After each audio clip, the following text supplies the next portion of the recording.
अगर मैं आपसे कहूं कि जवाहरलाल नेहरू गलती से भारत के प्रधानमंत्री बन गए, सॉरी बना दिए गए, तो आप में से कितने लोग इस बात पर यकीन करेंगे? शायद बहुत ही कम लोग, क्योंकि हमारे स्कूल और कॉलेजेस में हमें यही तो पढ़ाया गया है कि जवाहरलाल नेहरू ही भारत के पहले प्रधानमंत्री थे। असल में भारत की आजादी से पहले जब प्रधानमंत्री के कैंडिडेट को चुना जा रहा था, तब कांग्रेस के मेजॉरिटी ऑफ लीडर्स ने सरदार पटेल को नॉमिनेट किया था कि आजाद भारत का पहला प्रधानमंत्री सरदार पटेल को होना चाहिए। लेकिन इसके बावजूद भी जवाहरलाल नेहरू भारत के पहले प्रधानमंत्री कैसे बन गए? असल में दोस्तों, अगर महात्मा गांधी कांग्रेस की इंटरनल पॉलिटिक्स में जवाहरलाल नेहरू को सपोर्ट नहीं करते तो शायद देश के पहले प्रधानमंत्री सरदार वल्लभ भाई पटेल होते। और यही सच्ची और असली कहानी मैं आप लोगों तक पहुंचाना चाहता हूं, जिसे हमारे इतिहास से और हमारे एजुकेशन सिस्टम से बहुत ही सफाई तरीके से गायब कर दिया गया और हम लोगों को सिर्फ नेहरू और गांधी परिवार के बारे में पढ़ाया गया। दोस्तों, हमारी इस कहानी की शुरुआत साल 1857 से शुरू होती है,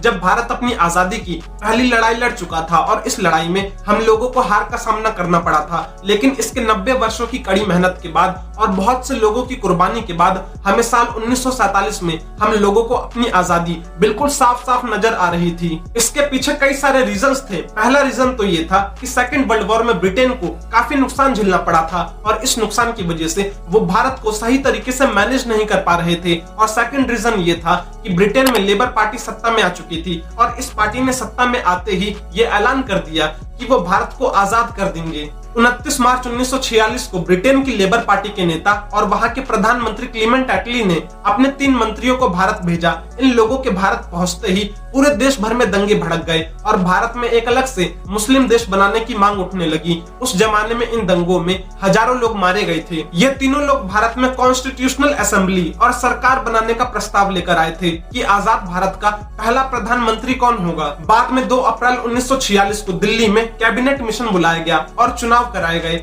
इन चुनावों में कांग्रेस पार्टी, मुस्लिम लीग और कई अन्य राजनीतिक दलों ने भी हिस्सा लिया, लेकिन लास्ट में कांग्रेस पार्टी को भारी बहुमत से जीत मिली। इसके बाद अंग्रेज इस नतीजे पर पहुंचे कि आजाद भारत की अंतरिम सरकार भारत में ही बनेगी और कांग्रेस पार्टी का अध्यक्ष आगे चलकर भारत का पहला प्रधानमंत्री बनेगा। और इसी की वजह से कांग्रेस पार्टी के अध्यक्ष की सीट लोगों के बीच और भी ज्यादा इंपॉर्टेंट हो गई। उस जमाने में कांग्रेस के अध्यक्ष पद पर वर्ष 1940 से मौलाना अबुल कलाम आजाद बैठे हुए थे और उन्हें ये बात जैसे ही पता चली कि कांग्रेस पार्टी का अध्यक्ष ही आगे चलकर भारत का पहला प्रधानमंत्री बनेगा, तो वो इस सीट को छोड़ना नहीं चाहते थे। आप लोग यहाँ पर ये समझ सकते हो कि उस जमाने में भी लोगों के बीच सत्ता की भूख और कुर्सी की लालच कितनी ज्यादा थी। मैं ये बात इतना खुलकर इसलिए बोल पा रहा हूँ क्योंकि खुद मौलाना अबुल कलाम आजाद ने अपनी ऑटोबायोग्राफी इंडिया विंस फ्रीडम में लिखा है कि सामान्य रूप से ये सवाल उठा कि कांग्रेस में अध्यक्ष पद के लिए नए चुनाव होने चाहिए और नया प्रेसिडेंट चुना जाना चाहिए। लेकिन जैसे ही ये बात प्रेस में पहुंची, ऐसी डिमांड होने लगी कि मुझे ही दोबारा अध्यक्ष पद के लिए चुन लेना चाहिए। ये बात काफी घुमा फिरा कर लिखी गई है, लेकिन आप लोग ये समझ सकते हो कि मौलाना अबुल कलाम आजाद को अपनी कुर्सी कितनी ज्यादा प्यारी थी। हम इनके बारे में किसी और वीडियो में डिस्कस करेंगे। लेकिन महात्मा गांधी के कहने पर अबुल कलाम आजाद ने कांग्रेस के अध्यक्ष पद से इस्तीफा दे दिया और इस तरीके से अध्यक्ष पद के लिए चुनावों की घोषणा हुई। लेकिन इस बीच महात्मा गांधी ने ये बिल्कुल साफ कर दिया कि उनकी पहली पसंद जवाहरलाल नेहरू है और वो सिर्फ उन्हीं को ही सपोर्ट करेंगे और ये बात सभी नेता बहुत ही अच्छे से जानते थे। बाद में कांग्रेस प्रदेश कमेटी की बैठक बुलाई गई और इस कमेटी में सिर्फ 15 लोगों के पास ही कांग्रेस के प्रेसिडेंट को नॉमिनेट करने की पावर थी, यानी कि इन्हीं 15 लोगों को मिलकर कांग्रेस का अगला अध्यक्ष चुनना था, जो आगे चलकर भारत का पहला प्रधानमंत्री बनेगा। इस अध्यक्ष पद के चुनाव में 15 में से 12 लोगों ने सरदार वल्लभ भाई पटेल को कांग्रेस के अगले प्रेसिडेंट के लिए नॉमिनेट किया। बाकी के 3 लोगों ने किसी भी दूसरे कैंडिडेट को नॉमिनेट तक नहीं किया। यहाँ पर ध्यान देने वाली बात यह है कि उन 15 में से किसी भी सदस्य ने जवाहरलाल नेहरू को नॉमिनेट तक नहीं किया, लेकिन इसके बावजूद भी जवाहरलाल नेहरू भारत के पहले प्रधानमंत्री बन गए। यहाँ पर कांग्रेस वर्किंग कमेटी के ज्यादातर लोगों ने सरदार पटेल को अपना वोट दिया, यानी कि वो लोग चाहते थे कि सरदार पटेल ही कांग्रेस के अगले अध्यक्ष बने और आगे चलकर आजाद भारत के पहले प्रधानमंत्री भी। लेकिन तभी महात्मा गांधी ने सरदार पटेल को अपना नॉमिनेशन वापस लेने को कहा और सरदार पटेल ने गांधी जी की इच्छा का बिल्कुल भी विरोध नहीं किया और अपना नॉमिनेशन वापस ले लिया। इस मुद्दे पर जेएनयू के फॉर्मर प्रोफेसर चमन लाल बताते हैं कि उस जमाने में कांग्रेस पार्टी में ज्यादातर नेता सरदार पटेल की तरह ही सोच रखते थे, इसलिए उन सभी लोगों ने सरदार पटेल को ही नॉमिनेट किया। लेकिन पार्टी में गांधी जी का नैतिक प्रभाव काफी ज्यादा था और सभी लोग इनकी इच्छा को मानते थे और तो और कांग्रेस वर्किंग कमेटी में सिर्फ और सिर्फ गांधी जी की मर्जी चलती थी और इसी वजह से सभी लोगों ने गांधी जी की पसंद को स्वीकार किया और इस तरीके से जवाहरलाल नेहरू बिना एक भी वोट के कांग्रेस के अध्यक्ष बन गए और आगे चलकर आजाद भारत के पहले प्रधानमंत्री भी।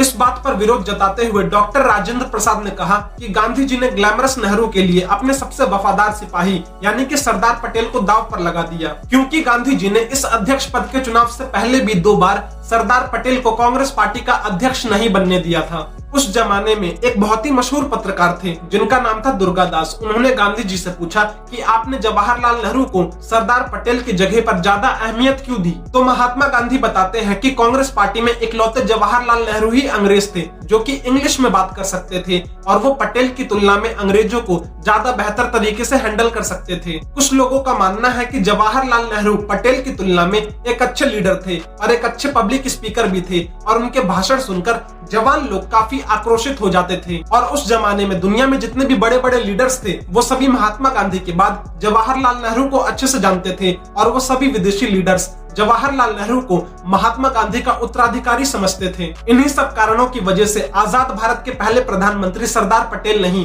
बल्कि जवाहरलाल नेहरू बने। अगर मैं यहाँ पर अपनी बात रखने की कोशिश करूं तो अगर भारत के पहले प्रधानमंत्री सरदार पटेल होते तो शायद वो पाकिस्तान के मुद्दे पर मोहम्मद अली जिन्ना से और भी अच्छे से नेगोशिएट कर पाते और शायद आज पाकिस्तान भारत का हिस्सा होता। आप लोग खुद सोच कर देखो कि जो इंसान 562 अलग अलग रियासतों को इकट्ठा करके भारत का निर्माण कर सकता है तो क्या वो पाकिस्तान के मुद्दे पर सही तरीके से डील नहीं कर सकता? अगर सरदार पटेल हमारे देश के पहले प्रधानमंत्री होते तो शायद गांधी परिवार हमारे देश पर इतने लंबे टाइम तक राज नहीं करता और उनकी पॉलिटिकल पावर भी कम होती। अगर सरदार पटेल देश के पहले प्रधानमंत्री होते तो हमारे एजुकेशन सिस्टम में जिन मुगलों का और गांधी परिवार का गुणगान किया जाता है वो शायद नहीं होता। दोस्तों, अगर आपको कांग्रेस पार्टी में किसी अच्छे लेवल तक पहुंचना है तो आपको जान पहचान की जरूरत पड़ेगी, बिल्कुल जवाहरलाल नेहरू की तरह। वो कल भी थी, आज भी है और हमेशा रहेगी।